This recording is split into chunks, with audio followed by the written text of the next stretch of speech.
Miami. Looking at the Miami Heat's win over the Charlotte Hornets, many players stood out from the rest, especially in the absence of their captain Bam Adebayo. As the Heat star in Adebayo continues to miss time with a toe injury, one player that's been a recent mainstay in the starting lineup is Pel Larson, who has received praise from head coach Erik Spoelstra. Larson has started the last 6 games for the team, despite totaling just 17 minutes in the first 3 games of the season, where he has averaged 11.8 points, 3.5 rebounds, and 3.3 assists per game, while shooting 56.8% from the field. On top of shooting 33.3% from beyond the arc, Larson has been the perfect player to complement such players as Norman Powell, Andrew Wiggins, Davion Mitchell, and Kel'el Ware.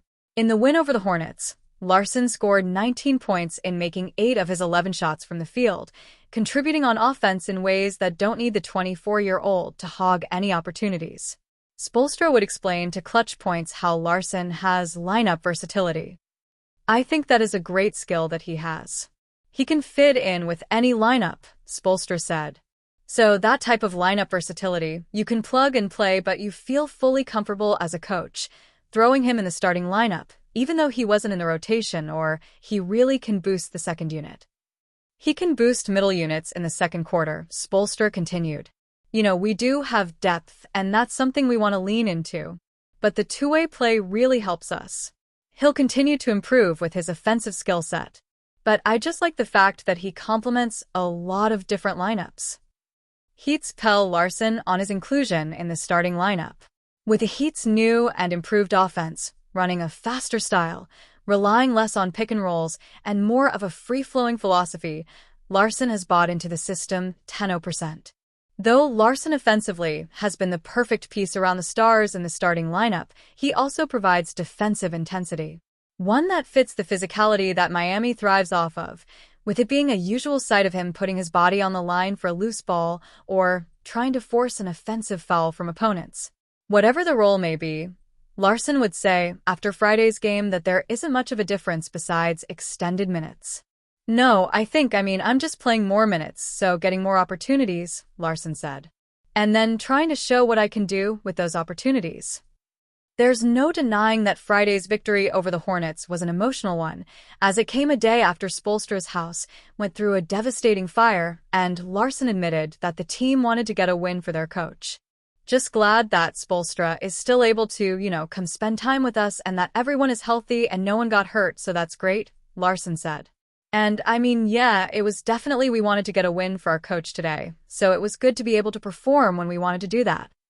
At any rate, Larson looks to continue to contribute for Miami as after Saturday's contest against the Portland Trail Blazers, the team has a matchup against the Cleveland Cavaliers on Monday. 10 games into the season, and the Miami Heat are one of the early surprises in the NBA. Miami is 6-4, and despite being without its leading scorer, Tyler Herro, the Heat have flipped the script on offense and are second in the league in points per game. Considering Miami just won back-to-back games over the weekend without Herro and Bam Adebayo, this roster has a chance to be outright dangerous once everyone gets healthy. But not everyone has been carrying their weight, and there have been some disappointments. These are the 3 players who need to step up the most, especially as Miami is about to enter one of its hardest 10-game stretches of the season. Andrew Wiggins. A quick glance at the box score, and it would seem we are being a bit harsh on Wiggins. He's averaging 17.3 points per game, which is 3rd on the team, and is in line with his career averages. He's also shooting 40% from 3, which would be a career high if it holds all season long. But on a team that is 6-4, Wiggins is also in the red when it comes to plus-minus. In those 6 wins for the Heat, Wiggins himself has only been positive for 3 of those. Now, plus-minus has a ton of factors that can be inflated that have nothing to do with the player himself, but Wiggins doesn't rebound, he doesn't get assists, and he sort of plays defense. Add it all together, and he has the 3rd worst defensive rating on the team of players who have played at least 5 games, and the 2nd worst defensive rating for Miami. Kel'el Ware. Erik Spoelstra's favorite punching bag, Kel'el Ware, goes through these stretches where it looks like he is going to be a monster in the NBA, only to follow it up with play that wouldn't cut it in NAIA.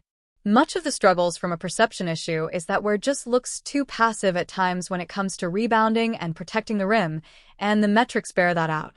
He is second to last on the team in defensive rating, dead last on the team in plus, minus, dead last in offensive rating, and dead last in net rating.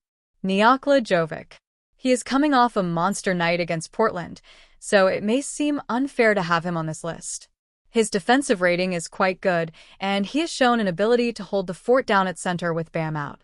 But his offensive rating is still in the bottom half on the team, and part of the problem is that even though he is among the bottom half of three-point shooters in terms of percentage, he is among the leaders in three-point attempts. And if Jovic was still on his rookie deal, we would look at him differently. But he signed an extension worthy of starter minutes, and instead, he's been relegated to rotational duty. Daniel Gafford at Miami Heat, the new pillar of defense in South Beach. The Miami Heat surprised the NBA world by announcing the arrival of Daniel Gafford, one of the most intense and physical centers in the league.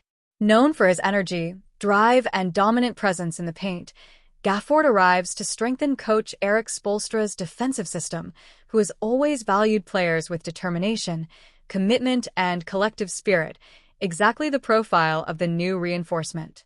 At the Heat, Gafford should fit perfectly alongside Bam Adebayo, forming a respectable duo on defense and bringing even more strength to a team that is already known for its hardworking culture. He offers what Miami needed most: rebounding, rim protection, and intensity on both ends of the court. With Andrew Wiggins, Tyler Herro, and Bam Adebayo running the offense, Gafford could be the ideal addition, a player who does the quiet but essential work.